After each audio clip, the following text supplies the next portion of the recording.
सुबाया है,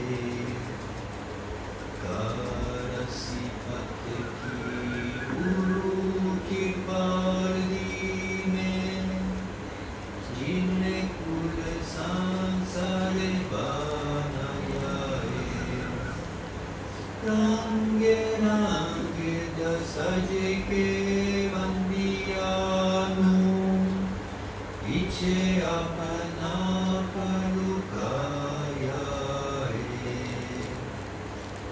आपे चोगे विनोद प्या करवे के, जार जार दे विष समाया है।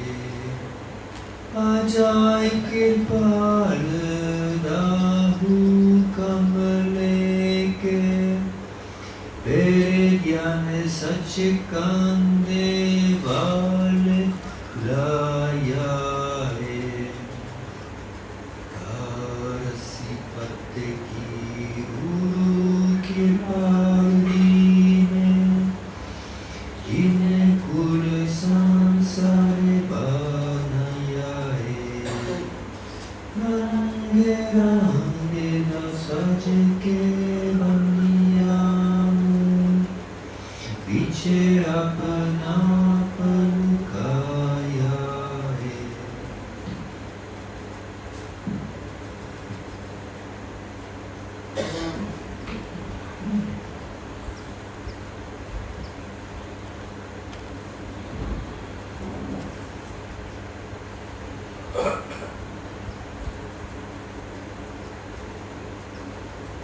राधा सुन संतों की वाणी वाणी हो जो स्वामी जी महाराज की निर्णय शब्द अथवा नाम का नाम निर्णय करुणाई, दुदा विधि वेद बतलाई। ये परम संत सद्गुरु स्वामी जी महाराज जी की वाणी। This is the Vani of Param Sant Sadguru Swami Ji Maharaj. Swami ji महाराज इस वाणी में नाम निर्णय का बयान किया है कि नाम यानी शब्द कितने प्रकार होते हैं।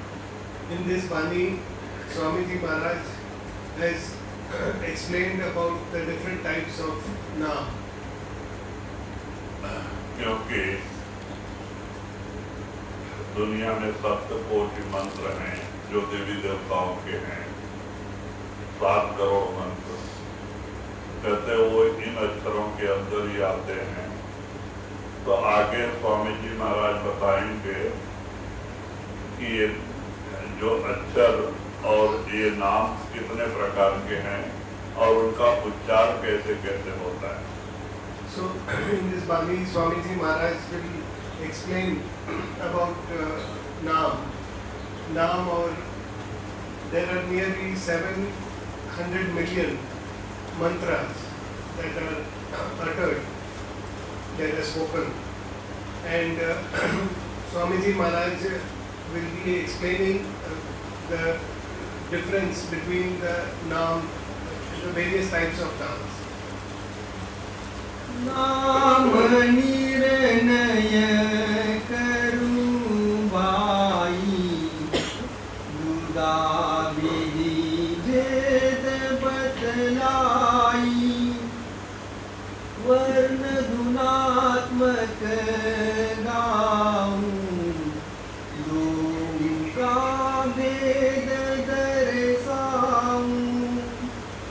तो आप कहते हैं एक वर्णात्मक नाम है, दूसरा ध्वन्यात्मक नाम है। वर्णात्मक नाम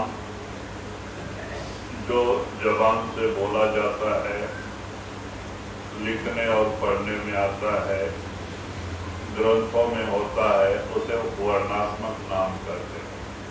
So he says that there are 2 types of naam. One is the descriptive naam, or the naam that we see in alphabets, which can be written, which can be uttered by our tongue. That is the that is called the Varnatmak naam, and the other is the Dhunatmak naam. तो कहते हैं 5 नाम जो अंदर के मालिक के नाम हैं, जो संत जपने के लिए देते हैं, वो भी वर्णात्मक ही है। तो कहते हैं जो वर्णात्मक है, जो लिखने पढ़ने बोलने में आता है, जो दिखाई देता है, वो नाम होता है। The 5 names that are given at the time of initiation, these are the names of the lords of the higher planes. But these names which are given are also descriptive, and all the names that are descriptive, all the mantras that are descriptive, are all subject to destruction. कहते हैं ये नाम खाली 9 दरवाजे से 10वें तक आने के काम में ही आता है।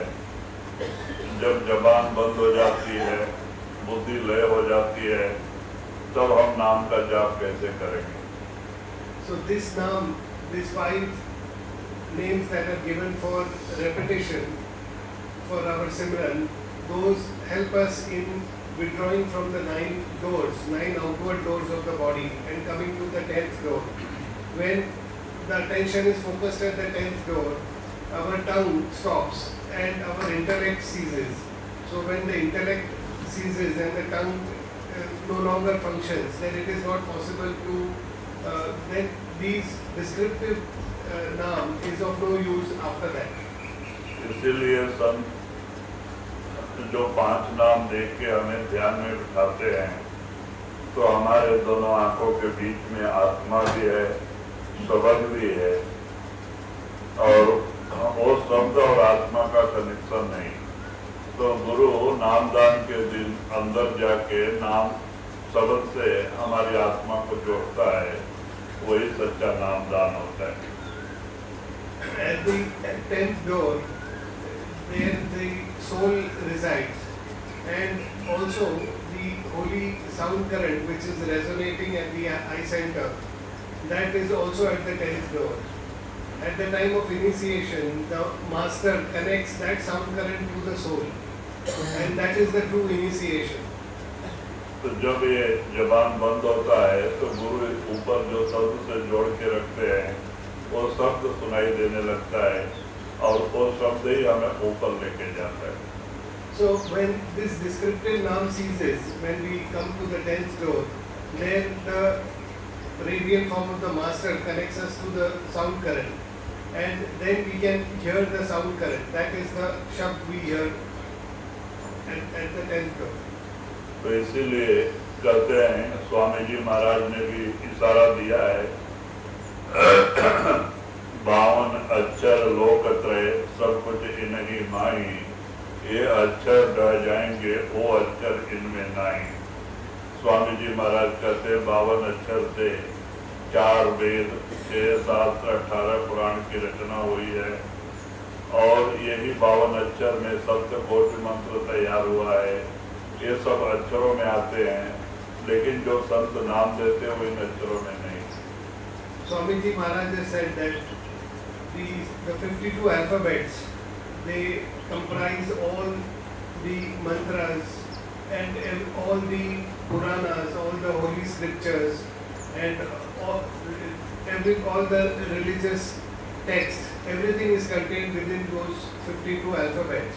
But the initiation that is given by the masters, the naam that is given by the masters, is not in those 52 alphabets. तो वही आप इशारा देते हैं स्वामी जी महाराज, एक वर्णात्मक नाम है और एक वर्णात्मक नाम है। नाम 2 तरह के होते हैं। So Swami Ji Maharaj therefore says that there are 2 types of naam. One is the descriptive naam, which can be written, and the other is the dhunatmak, or the naam of the sound current. वर्ण धुनात्मक गाऊं, दो का वेद दर्शाऊं, वर्ण कहूँ चाहे कहूँ अक्षर, जो बोला जाए रसना करे। तो वही कहते हैं, मैं दोनों का भेद बता रहा हूँ। एक वर्णात्मक है, दूसरा ध्वन्यात्मक है, लेकिन जो रसना यानी जबान से बोला जाता है वो वर्णात्मक है, और जो अंदर आत्मा के कानों से आवाज सुनी जाती है, आत्मा के आंखों से प्रकाश देखा जाता है, वो ध्वन्यात्मक है। So he says that these are the two types of naam. One is the descriptive naam, which we repeat with our tongue and our mind, and the other is the naam of the sound current, and that sound current can be experienced only by the soul, by the faculties of the soul. वर्ण कहूँ चाहे कहूँ अक्षर, जो बोला जाए रसना करे, लिखन और पढ़न में आया, उसे वर्णात्मक गाया। तो वही स्वामी जी महाराज कहते हैं कि उसको वर्णात्मक करते हैं, जो लिखने पढ़ने बोलने में आता है, जो ग्रंथों में लिखा हुआ है, वो सब वर्णात्मक नाम है। So he says that everything that is written, which is there in the holy scriptures and all the religious texts, that is varnatmak naam. आगे वर्ण कहूँ चाहे कहूँ अक्षर, जो बोला जाए रसना करे, लिखन और पढ़न में आया, उसे वर्णात्मक गाया। आगे लकाय के यही धुन का, बिन गुरु फल नहीं किन का। तो वही आप इशारा देते हैं। दूसरा वो शब्द है जो ध्वन्यात्मक है और बगैर सदगुरु के कृपा के वो फलित माने फल नहीं देता। So Swamiji Maharaj says the other is the dhunatmak naam, or the naam of the sound current, and one cannot experience that without the grace of the master. कहते हैं कि इसीलिए ऋषि मुनि योगी जपी तपी और जितने भी लोग हैं प्राणायाम साधन करने वाले योगी, उनको रिद्धियां सिद्धियां मिल जाती है वर्णात्मक नाम के जरिए।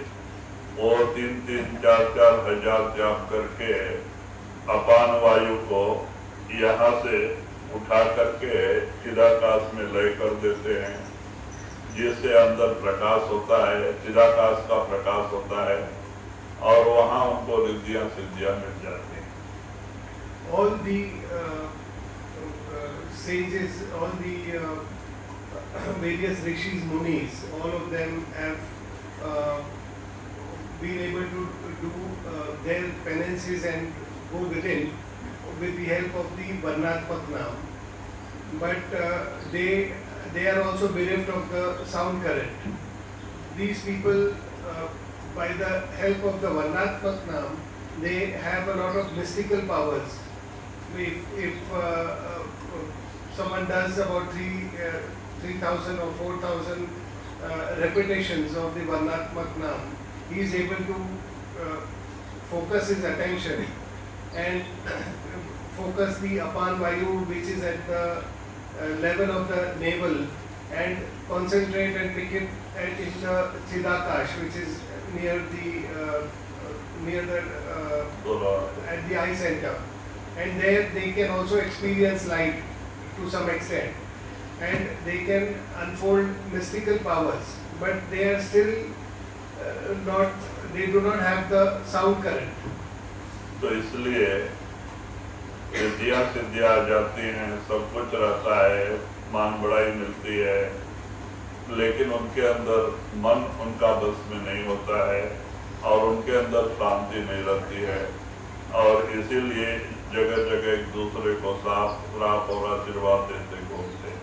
So these rishis, munis, though they have manifested a lot of mystical powers, but their mind is not in control, and therefore you will find these rishis, munis cursing someone or giving boon to someone, and using these mystical powers. बाबा सोमनाथ महाराज ने 25 साल प्राणायाम साधन किया था नाथ पंथ, गोरखनाथ पंथ में। वो भी सिद्ध पुरुष थे। महाराष्ट्र में बरसात नहीं तो बरसात गिराए थे और बॉम्बे में मरे हुए मुर्दे को जिलाए थे। ये सब किया लेकिन अंदर शांति नहीं। और भी कहीं पूरा गुरु मिलेगा बोल के देशाटन करते करते सारा उत्तर इंडिया 3 साल छान मारा। Somnath Babaji also did a lot of austerities. He did the pranayam for nearly 25 years in the sect of the Nag Panth, and he had also attained a lot of mystical powers, such that in Maharashtra also when there was a famine, he had caused rain, and he even made a dead body alive in Mumbai. So he had a lot of mystical powers. However, his mind was not in, he was not finding the peace of mind, and therefore he was in search of a true master. And for that he roamed across the length and breadth of the country. He went to the north of India, in the Himalayas also, in search of a true master. तो कहते 3 साल उत्तर भारत हिमालय पूरा छान मारे, 4 जोगी थे और फिर आकर के घूमते घूमते ब्यास स्टेशन पे एक चौतरे पे बैठ के गांजा पी रहे थे, क्योंकि योगियों को विभूति रमा के बगैर कपड़े का रखते हैं तो गांजा पीने की आदत हो जाती है। So he, along with 3 other sadhus, they were venturing around the north part of India, in the Himalayas and in the northern states of India. And as sadhus, and especially in the Nag Panth, they do not wear clothes, and they just take ashes. They smear ashes on their body, and they have this habit of smoking ganja or weed. तो कहते इस तरह बैठ के P रहे थे कि school master cycle से जा रहे थे तो उन्होंने देखा बड़े अच्छे अच्छे महात्मा बैठे हैं, तो साइकिल खड़ा करके जाके पूछा कि महाराज आप कहाँ से आ रहे हैं और कहाँ जा रहे हैं? तो उन्होंने कहा हम हिमालय पूरा छान के आए, जहाँ जहाँ महात्मा है उनका दर्शन करते आ रहे हैं और हम दक्षिण प्रांत वाले हैं, दक्षिण की तरफ जा रहे हैं। तो बोले आप कितने भी बहुत सारे महात्माओं को देखा है और यही व्यास में सावन सिंह महाराज जी हैं, आप उनका भी दर्शन करके जाओ, क्योंकि वो टीचर सावन सिंह महाराज जी का शिष्य था। So 4 of them were sitting around a tree, and they were smoking and talking between themselves when a teacher happened to pass by, and that teacher got off his bicycle and he asked them as to what brought them there. This was in Bias, and then they told him that they have been trying to meet various Mahatmas across the north of India, and since all of them hail from the southern part of the country, they are returning. They were on their way back to the southern part of India. So that teacher happened to be a disciple of Ramsingh Ji Maharaj, and he told them that okay, if you have been wanting to meet Mahatmas, there is a great Mahatma here in Bias itself. So why don't you go and also take his darshan? बाकी 3 तो नहीं गए, लेकिन सोमनाथ महाराज के अंदर दर्शन की तड़प थी कि कोई अच्छा महात्मा मिले, तो आप चले गए और शाम का समय था, सत्संग चल रहा था। So the other 3 sadhus did not go, but Somnath Babaji truly wanted a true master, and he agreed to go and see this saint. When he went there, the satsang was going on. तो सुना उन्होंने सत्संग, उनके दिल में लगा और रहे 2 दिन, सुना सत्संग। बाद में वो विभूति कमंडल छोड़ के सफेद कपड़ा पहन के सेवा में जाने लगे। So when he listened to the satsang, that impacted him, and he was very impressed by the teachings of Ramsingh Maharaj. He then stayed on for 2 more days and he continued to listen to the satsangs. Later he stopped smearing ashes and he wore white clothes and he started doing seva there also. तो बाद में 1 महीने के बाद में वहाँ मासिक सत्संग और भंडारा हमारे नामदान देते थे। तो वही मासिक सत्संग में इनको भी नामदान मिला और आप वहीं रह गए और 7 साल उस समय कृपाल सिंह महाराज भी थे और ये 7 साल वहाँ पे सेवा किया। So thereafter in the monthly satsangs, Ramsingh Maharaj would give his initiation. So Somnath Babaji stayed on for that and he took initiation from Ramsingh Maharaj. During that time even Kirpal Singh Ji Maharaj was there in the ashram. And Somnath Babaji continued to stay for 7 years in the ashram after that. और फिर सेवा में लग गए। पहले ही ब्रह्म तक रूह पहुंची हुई थी प्राणायाम के जरिए। जब आगे का गुरु मिल गया तो रूह आगे जाने में कोई परेशानी नहीं और रूह आगे चली गई। और आप जो है कि थोड़े ही दिन में महाराज सत्संग करने की ड्यूटी दिया। So he was an attained soul and he used to go within up to the Brahm. And after the initiation, when he got a true master who showed him the path for further higher planes, he progressed very quickly in that. And then Ramsingh Ji Maharaj also gave him the duty of doing satsangs in the southern parts of India. तो कहते इस तरह से उनको नामदान मिला। तो करने का मतलब योगियों को भी, क्योंकि योगी बहुत पहुंचते हैं सरदल कमल और भी योगेश्वर ब्रह्म तक जाते हैं, उसके आगे नहीं जा सकते।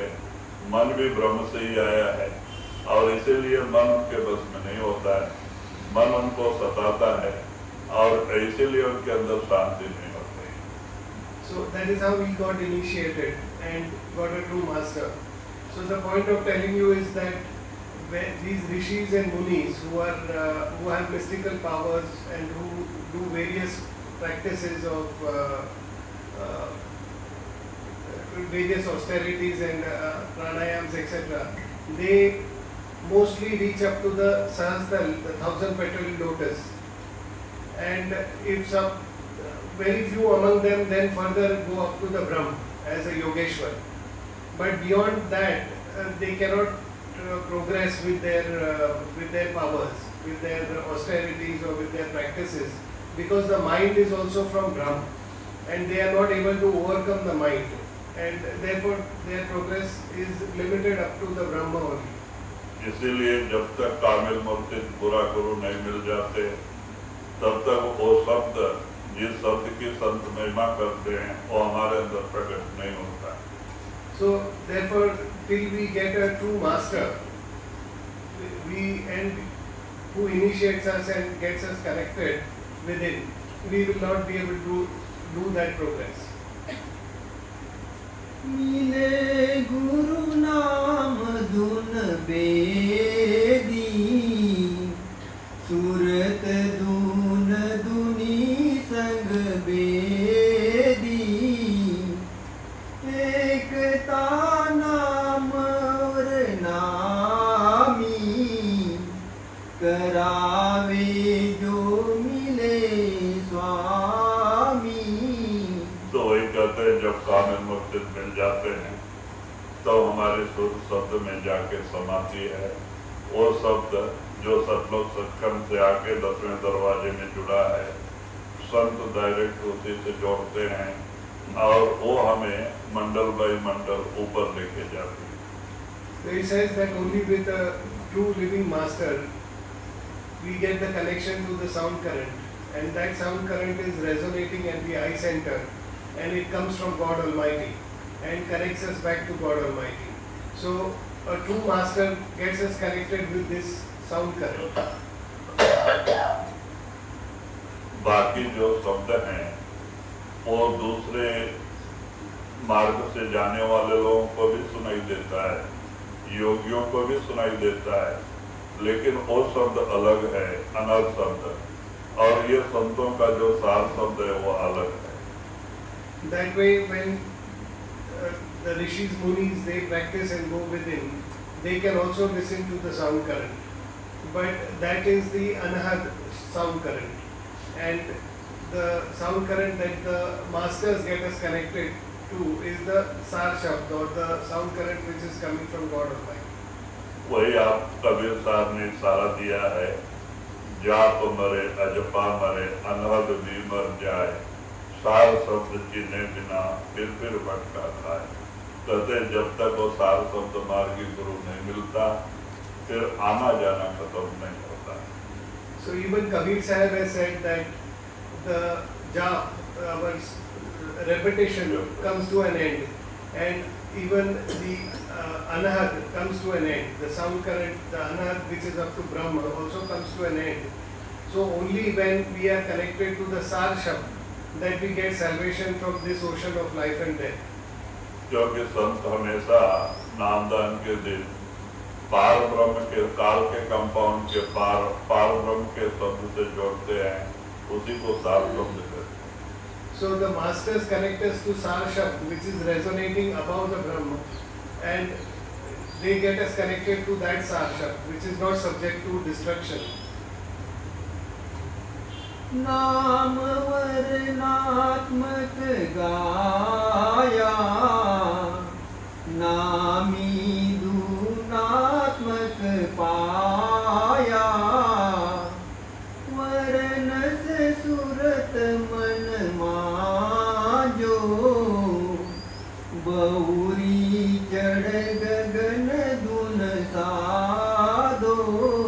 तो अब स्वामी जी महाराज कहते हैं जो वर्णात्मक नाम आपको 5 दिया गया है, ये मन और आत्मा की सफाई के लिए.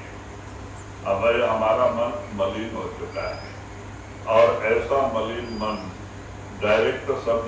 Maharaj says that the masters give us the 5 names for repetition, because these 5 names are for the cleansing of the mind and the soul.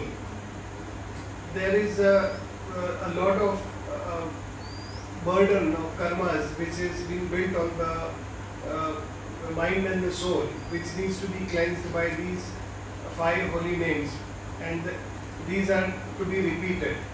So to destroy a physical thing, we need another physical thing, and therefore the masters give us this repetition of the 5 names, which is in this physical form, to cleanse our mind and soul. The mind and soul in the current form are not clean, and therefore will not be able to get connected to the holy sound current, and therefore they need to be cleansed before they can get connected to the sound current. इसीलिए 5 नाम का स्मरण, सद्गुरु का ध्यान ज्यादा से ज्यादा करके मन की सफाई करें. मन जैसे जैसे साफ होगा, आपके अंदर परिवर्तन आएगा, आपको शांति मिलेगी, और धीरे धीरे मन साफ होने के बाद आपका रूहानी सफर स्टार्ट होगा. जब तक मन साफ नहीं होगा, आपका रूहानी सफर किसी भी हालत में स्टार्ट नहीं हो सकता. So therefore the masters tell us that we should do our Simran. We should continuously repeat these holy 5 names, and as we keep doing that more and more, we will continuously be cleaning our mind and soul. And once the mind and soul becomes clean, then the progress of withdrawal of the attention from the 9 doors and coming to the 10, that starts. So till the mind is impure, we will not be able to withdraw that attention and go to the 10th door. तो बहुत जरूरी है कि 5 नाम का स्मरण, सद्गुरु का ध्यान करके अपने मन रूपी चादर की सफाई करें. जो करोड़ों जन्मों के मैल जड़ी हुई है, कहते वो मैल कटेगी, मन निर्मल होएगा तो ही हमारी रूहानी सफर स्टार्ट होगा। इसीलिए बहुत जरूरी है सुमरन ध्यान करके अपने मन की पहले सफाई करें। So therefore we should do the Simran to cleanse our mind, to cleanse the cloth of our mind. We need Simran, and only when we do that, we keep repeating it, the fabric of our mind will get pure and sublime, and then it will be able to progress and go with it. दुनी धून एक कर जानो, सूरत से शब्द पहचानो, शब्द और सूरत वही एका, नाम धुनात्मक देखा। तो वही कहते हैं इस तरह से मन निर्मल होके अंदर जाता है। आत्मा पहले से ही निर्मल है तो आत्मा बड़े आराम से, मन जैसे ही ऊपर चढ़ाई करता है आत्मा भी चढ़ाई करती है और बड़े प्रयत्न से जाके शब्द से जुड़ जाती है। और वो शब्द इतना निर्मल है, पवित्र है कि आत्मा के ऊपर जो कितने वर्षों का आवरण था सब उतर जाता है और मन और आत्मा दोनों शीशे जैसे निर्मल हो जाते हैं।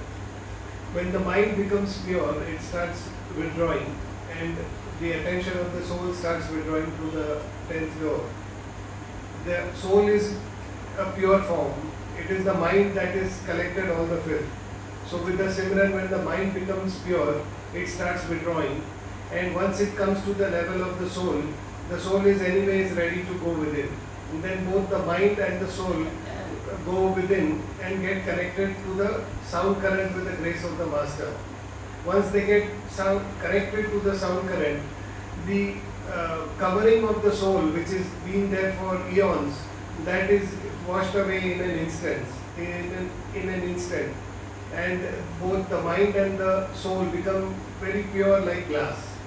क्योंकि काल ने जब आत्मा सतलोक से नीचे आ रही थी तो ब्रह्म ही मन का गांठ मार दिया है और वहां से गांठ बंधी हुई आई हुई है। आत्मा निर्मल है, पवित्र है, वो अपने असल की तरफ जाना चाहती है, जा नहीं सकती जब तक कि मन साथ नहीं जाएगा, क्योंकि दोनों की गांठ बंधी हुई है।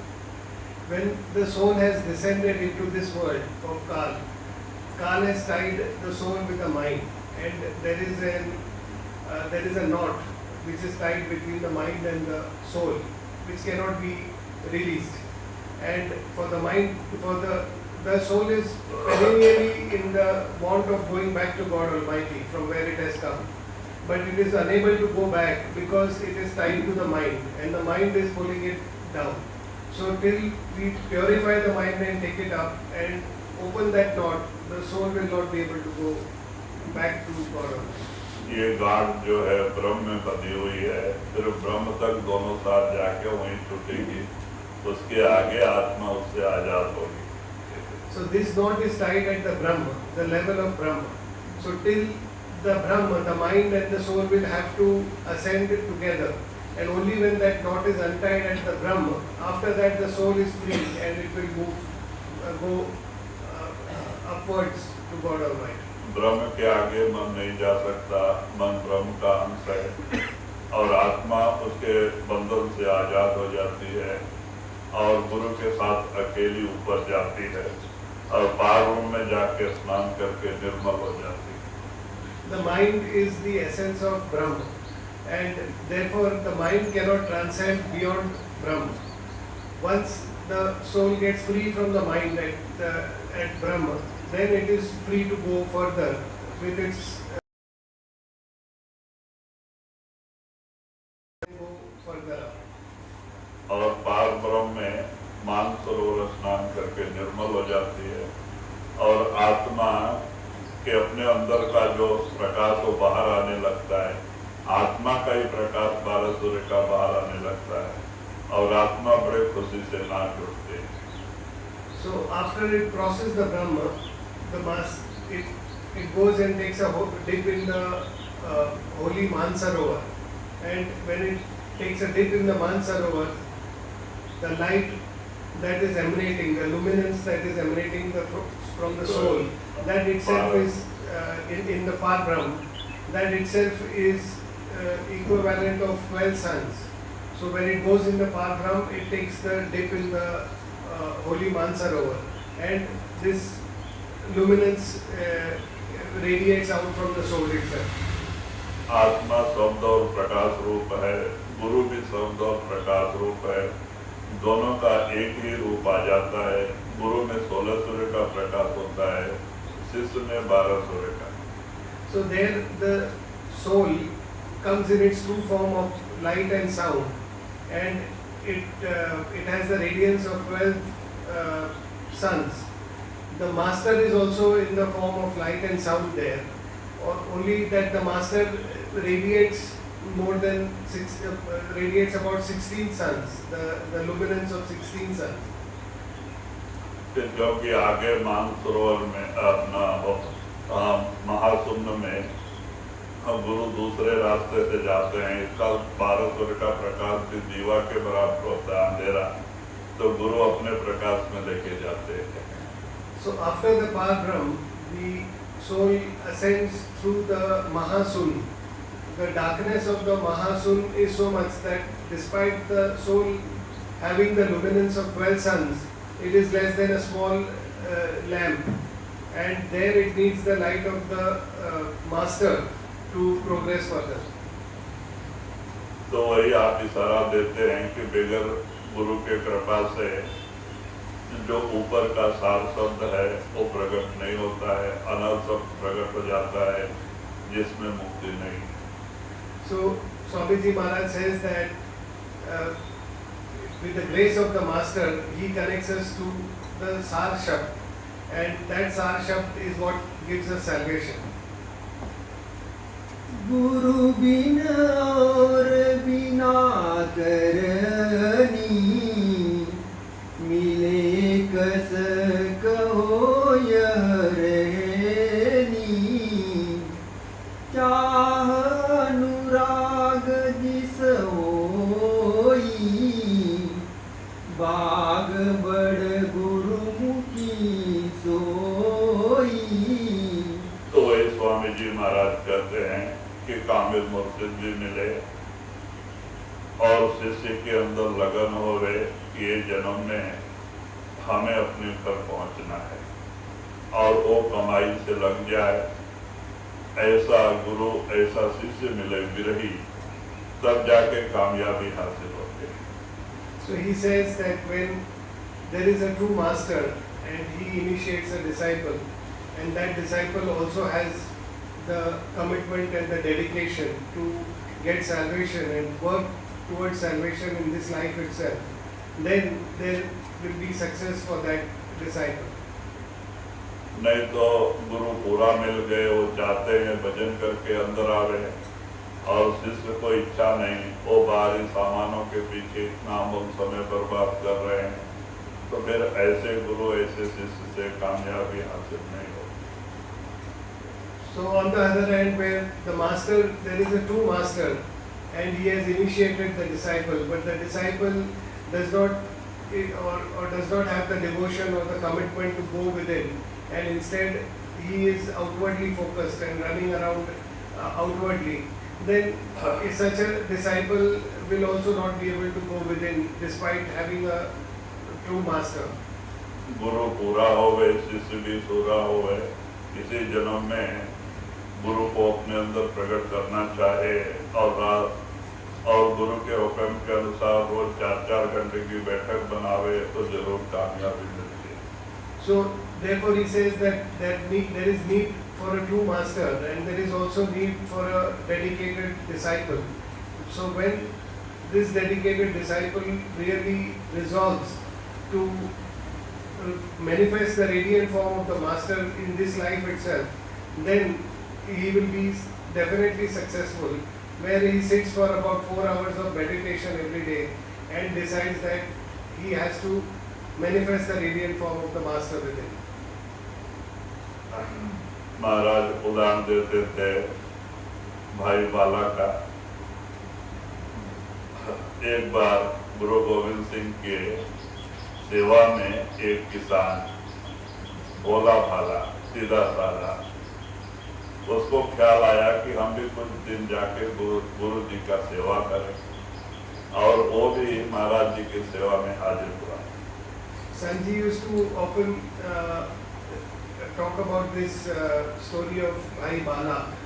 Bhai Bala was like, he was a simple farmer, and he went to Guru Gobind Singh Ji, and he thought he will do some seva there in the ashram.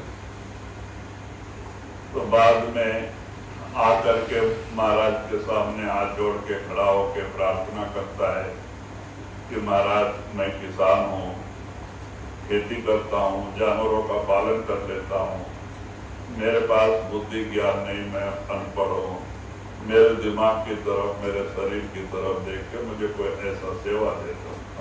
So with folded hands he went to Guru Gobind Singh and he requested, he told him that I am a simple farmer, I know how to grow crops and I know how to take care of animals, but other than that I am not literate, and looking at me, looking at my intellect, please give me a appropriate seva.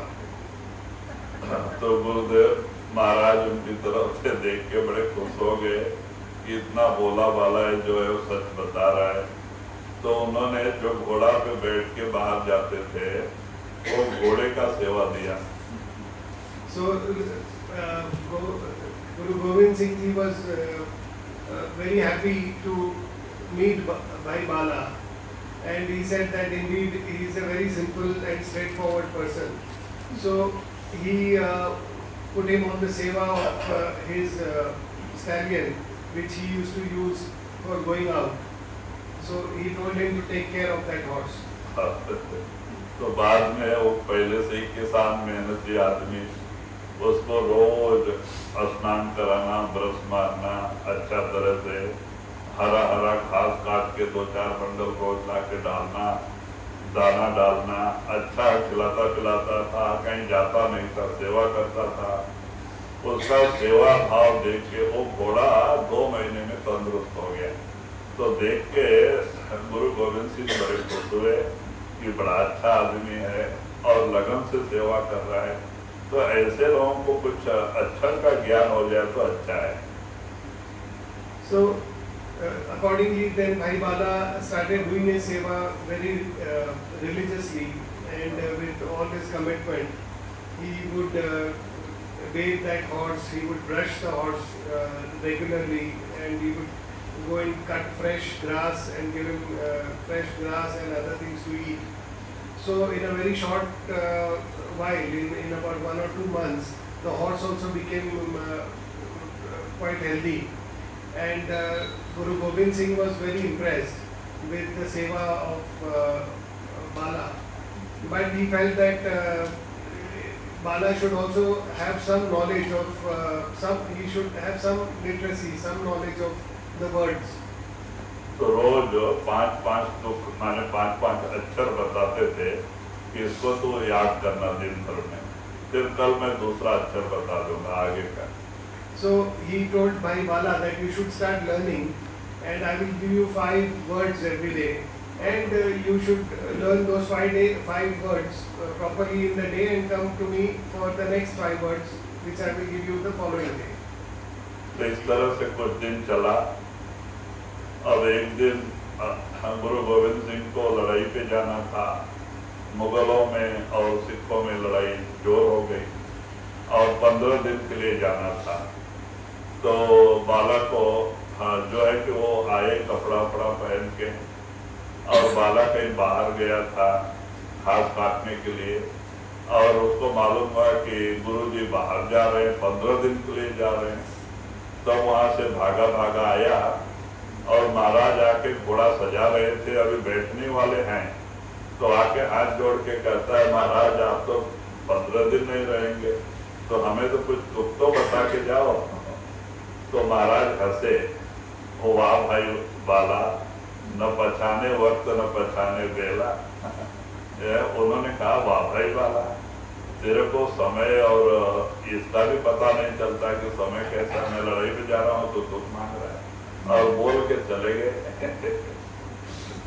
So this went on for a few days, and during that time there was a war between the Mughals and the Sikhs, and it so happened that Guru Gobind Singh had to go for fighting a war, and he would have to be away for nearly 15 days. And Bala had gone outside to cut grass, so Guru Gobind Singh was getting his horse ready to leave. He was all ready to leave for the war. And Bala got to know of this, and he came running to Guru Gobind Singh, and he said, you are leaving for 15 days, so what about the words that I have to learn? So looking at him and the situation where on one side Guru Gobind Singh Ji is going for war, and the other side he is asking for learning some words, Guru Gobind Singh uttered that you are great, Bala, you don't understand time, and you don't understand the importance of the situation. So Bala and Bela in Hindi, Bala is his name and Bela is time. So he said that you don't understand the importance of the situation. So he uttered this, that Bala ना पहचाने वक्त ना पहचाने बेला, वही जब So he repeated it. So for Bala, he took these as the words given by the master. वो master ने हमको यही तुक दिया बोल के वही रटन करते बैठ गया, और ये तो चले गए इतना बोल के, और ये वही रटन करते बैठा। अब 15 दिन थोड़ा भी नहीं था सेवा के लिए, तो रात दिन स्नान करता, वाह भाई वाला, न पहचाने वक्त न पहचाने बेला, अब यही रटन करते बैठ गया। So he took that as gospel and he started repeating that. And Guru Gobind Singh had left for 15 days and he had no seva because the horse had gone. So he would just sit and keep repeating what Guru Gobind Singh Ji had told him. तो कहते हैं कि इस तरह से 15 दिन जो है कि रात दिन रटन करने से कोई विश्वास रख के कि गुरु ने तुक दिया है, रटन करने से उसकी रूह चढ़ाई कर गई और उसकी तीसरी आंख खुल गई। अब जो बोले वो होने लग गया। तो वहाँ के जो मुखिया लोग थे, जो 20 साल 30 साल 40 साल सेवा में, उनको जलन पैदा हो गया कि देखो गुरु के पास न्याय नहीं, वो कल परसों आया अज्ञानी जट, उसके ऊपर दया कर दिया। हम इतना बरस से महाराज की सेवा में हैं, हमारे ऊपर दया नहीं किया। So he took that as gospel and he repeated the words. Though those words had been sarcastically spoken by Guru Gobind Singh, he had taken those words and he kept repeating, and he had full faith in the master. So when he repeated this, his soul actually withdrew, the attention withdrew, and he went with it. And as a result, he got this power that whatever he would say would actually start happening. Now, everybody else in the ashram started noticing this, and all the aged sevadars and all the big sevadars, they felt that there is injustice. This ignorant person has come just recently and Guru Gobind Singh has given him all these powers. And we have been here in Seva for so many years and he has not showered his grace on us.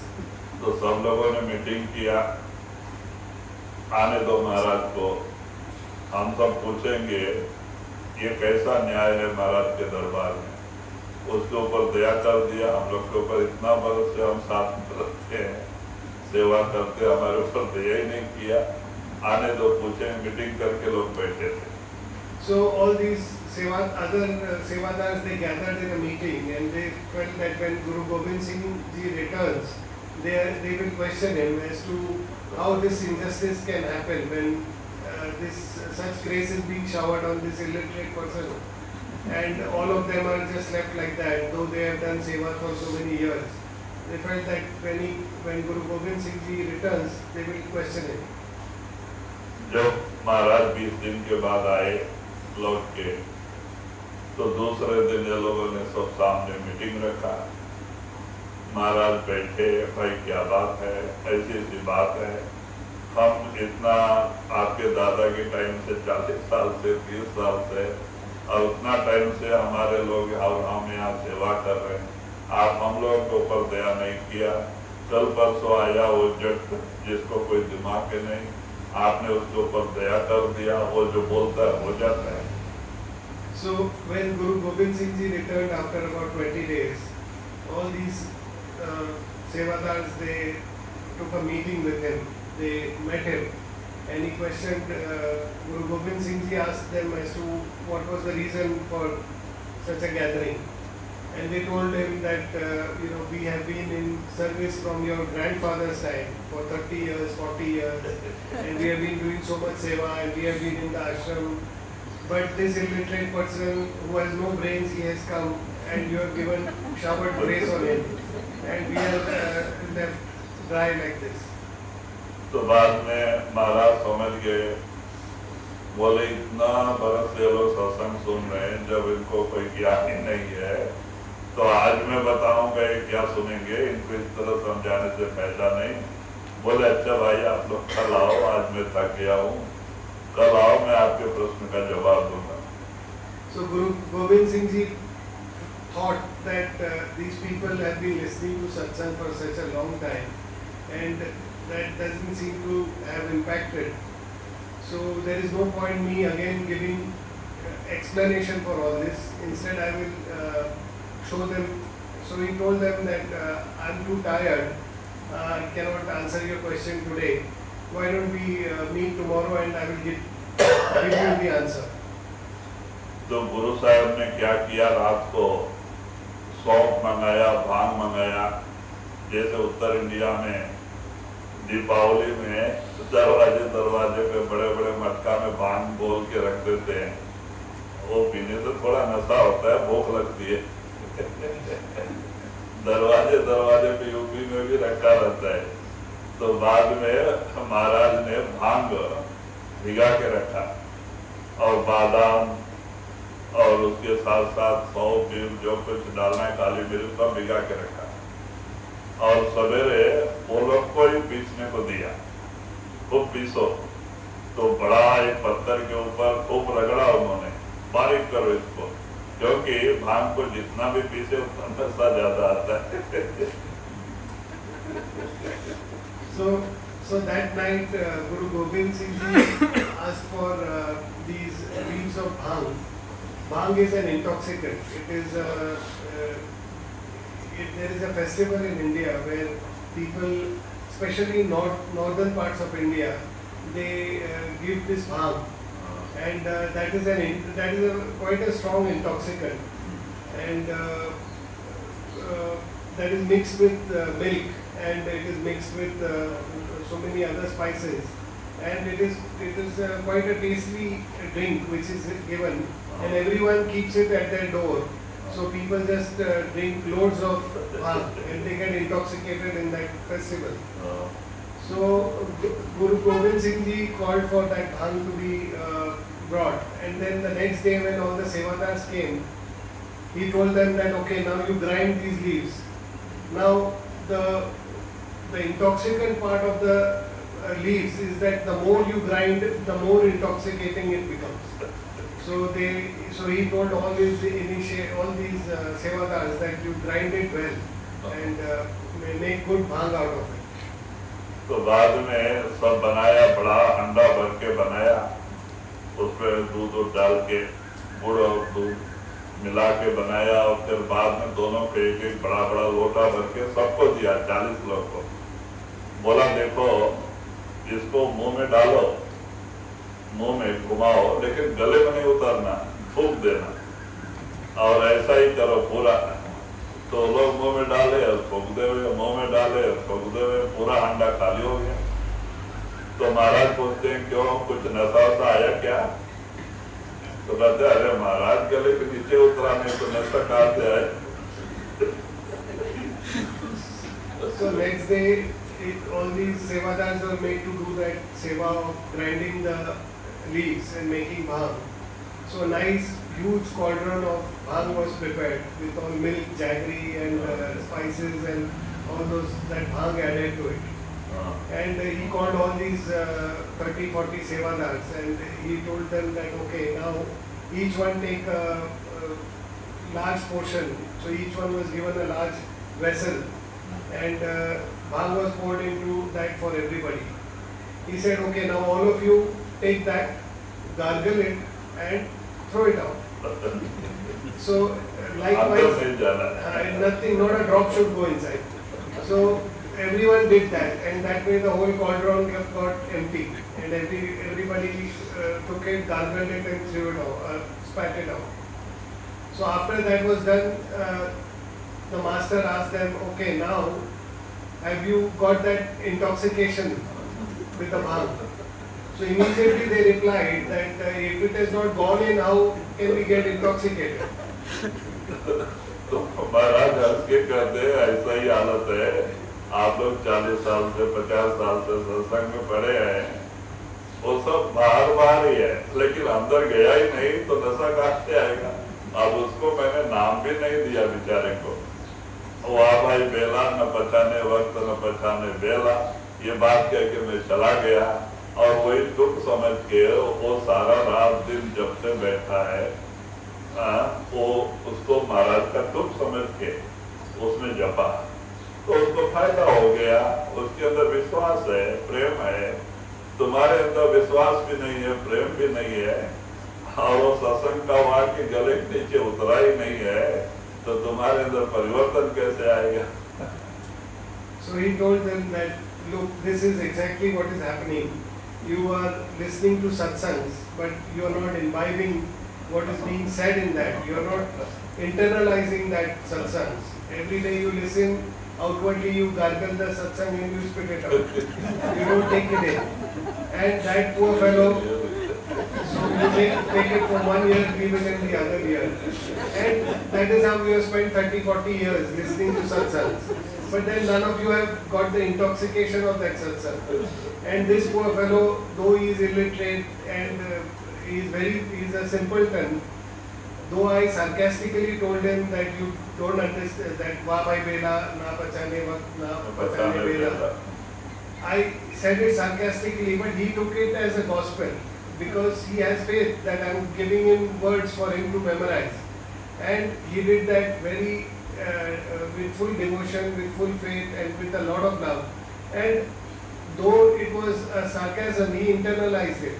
And that is how he progressed with it. Whereas all of you have just been taking it and spitting it out. नाम नामी दो गाया, अवेदी वेद समझाया, गुरु की मौज में सब कुछ, जिसे चाहे करे गुरु मुख।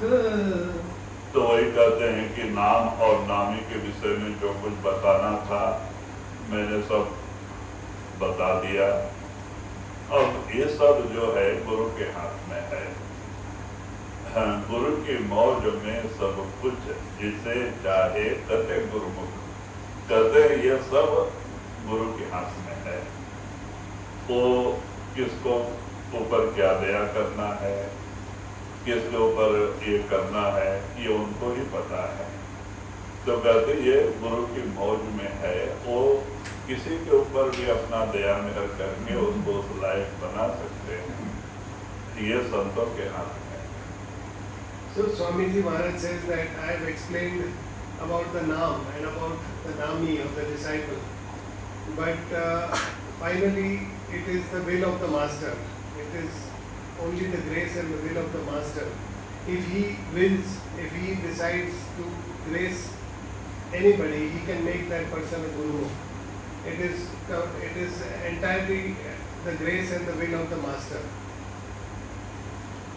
तो वही आप इशारा देते हैं कि जब हम गुरु के बताए हुए रास्ते पे चलना चालू करते हैं तो गुरु दया करता है और गुरु के दया से ही सब काम So when we when we listen to the teachings of the Master and we tread on that path, then we get the grace of the Master, and it is His will, and with His will we get His grace. अगर हम प्रयत्न ही नहीं करेंगे तो गुरु किसके ऊपर दया करेगा। उदाहरण देते हैं कि एक छोटा सा बच्चा 5-6 साल का, वो खड़ा होना चाहता है। जब वो खड़ा होना चाहता है, माँ खाना बनाते रहती है, देखती है बच्चा खड़ा होना चाहता है, गिर पड़ता है, खड़ा होना चाहता है, गिर पड़ता है, तो उसको कोई खाट पकड़ा देती है या तो कोई कुर्सी पकड़ा देती है, उसको खड़ा होने की आदत हो जाती है, तो बच्चा बड़ा खुश होता है। So it is important for the disciple to try. We have to try, and only when we try, when we do our meditations and when we do our devotion, only when we try, then the Master showers His grace. It is the example that is given is of a small infant. When that child wants to stand up, the mother, though she is busy in her various chores, she sees that that her baby wants to stand up, and it is trying to stand and it is falling. And when she observes that, she then gives him some kind of support so that the baby can hold on to something and then stand and get that support. Likewise, the Master also is watching and he is seeing that the disciple is trying. And when he is trying, then he gives him some support or he extends his grace and helps that disciple. अगर लड़का खड़ा ही नहीं होगा तो माँ को क्या पड़ी है, अपने कारोबार में लगी रहेगी। बच्चा जब प्रयत्न करता है तो माँ 1 बार 2 बार देख के आके उसको सपोर्ट देती है। ऐसा ही अगर सिख मेहनत करता है, भजन सुमरन रात दिन बैठता है, मेहनत करता है, लगन लगाता है, तो गुरु अंदर से देखता है, वो जरूर अंदर से सपोर्ट देता है, हमारी मदद करता है। So it's like if that child does not make the effort to stand up, then the mother is anyways busy in her work. So she sees only when the baby is trying to stand up, when it is doing that effort of trying to stand, though it cannot stand on its own, when she sees that, then only she gives that support. Likewise, when the Master is also observing the disciple, and only when we sit for our meditation every day, the Master is also observing us and seeing that we are making our effort, we are trying. And when he sees that you are trying, then he is also extends his grace, his support to help you rise with it. गुरु मुख होए तन धन से, करे पीर प्रीत निज मन से, लगे तब जाए सुन धुन से, गए तब तीन गुण तन से। कहते हैं अगर शिष्य तन मन से गुरु से प्रेम करता है और प्रयत्न करने लगता है, निज मन से भी प्रेम करता है, क्योंकि हमारा निज मन हम दुनिया को देख के बैठे हैं, ऊपर ऊपर से प्रेम करते हैं, इसीलिए कामयाबी हासिल नहीं होती। कहते निज मन से, अंदर का मन जो है उससे प्रेम प्यार गुरु से होना चाहिए और लगन लगना चाहिए, तब वो गुरु हमारी मदद करता है। So Swamiji Maharaj says that when the disciple loves the Master, when he does his devotion with his mind and body, and he loves the Master with his heart, and he truly in his heart loves the Master, then the Master also showers grace on that disciple. Swami ji महाराज ने कहा है, लेकिन हमारी क्या हालत है, हम गुरु को ऊपर ऊपर गाते, गुरु को दिल भीतर नहीं लाते। हम तो गुरु को ऊपर ऊपर गाते हैं, ऊपर ऊपर उनकी बड़ाई करते हैं, लेकिन दिल में हम दुनिया को बिठाए बैठे हैं। दुनिया का प्रेम प्यार है, कुटुंब परिवार का प्रेम प्यार है, तो बताओ वो गुरु के किसके ऊपर दया करेगा। So Swamiji Maharaj has also said in another Bani that we praise the Masters and sing the glories of the Master outwardly, but in our hearts we have all the other worldly matters, all our attachments, and we love the outside world with our heart, but outwardly we talk about the greatness of the Master and we show outward love for the Master. कहते अंदर से हमें गुरु से सच्चा प्रेम प्यार होना चाहिए, हमारा प्रेम प्यार दिखाव के नहीं होना चाहिए, क्योंकि हम गुरु को धोखा नहीं दे सकते हैं, वो अंतर्यामी है, वो सब जानता है. So therefore we have to have that love for our Master in our heart. We should have it at the core or within. And the Master is clairvoyant. He knows exactly how much love you have for him. So outwardly, if we are doing or expressing our love for showing it outwardly, or we are trying to just do an outwardly praise of him, that is of no use, because he knows what you truly have in your heart. गुरु मुख होए तन धन से, करे पीर प्रीत निज मन से, लगे तब जाए सुन धुन से, गए तब तीन गुण तन से. कहते हैं जब गुरु की कृपा होती है तो हमारे अभिमान पे 3 गुण का प्रभाव है, रजो तमो सत्व, ब्रह्मा विष्णु महेश्वर, इन तीनों के 3 गुण हैं. कोई न कोई गुण का प्रभाव हर एक इंसान के मन पे होता है, स्वभाव पे होता है. तो कहते हैं कि जब गुरु की कृपा हो जाती है तो ये गुण का जो ये है, माने जो उसका प्रभाव है वो अपने आप दूर हो जाता है और एक गुणातीत गुण से रहित हो जाता है. Everybody has the impressions of 3 gunas, and these 3 gunas are Sadgun. Brahma Vishnu. These are of the Brahma, Vishnu and Mahesh. Sattva-gun, Tamo-gun and Rajo-gun. These are, everybody has these 3 gunas, these 3 impressions. In some, one may dominate, in some the other may dominate, but everyone is under the influence of these 3 gunas. When the Master extends his grace, he showers his grace on the jiva, then that jiva becomes free of these 3 gunas, and these 3 gunas do not then dominate his behavior. अब इन गुणों के बारे में कल बताएंगे. अब यहाँ से आगे कर ले लेंगे, पानी बड़ी लंबी है. कितना आ जाए ठीक है. So I will take the rest of the Bani tomorrow. This is a very long Bani, so we'll close for the day here, and gunas and everything I'll explain tomorrow. क्योंकि सबका टाइम बहुत short period है. Yes, we have a short period, fixed time.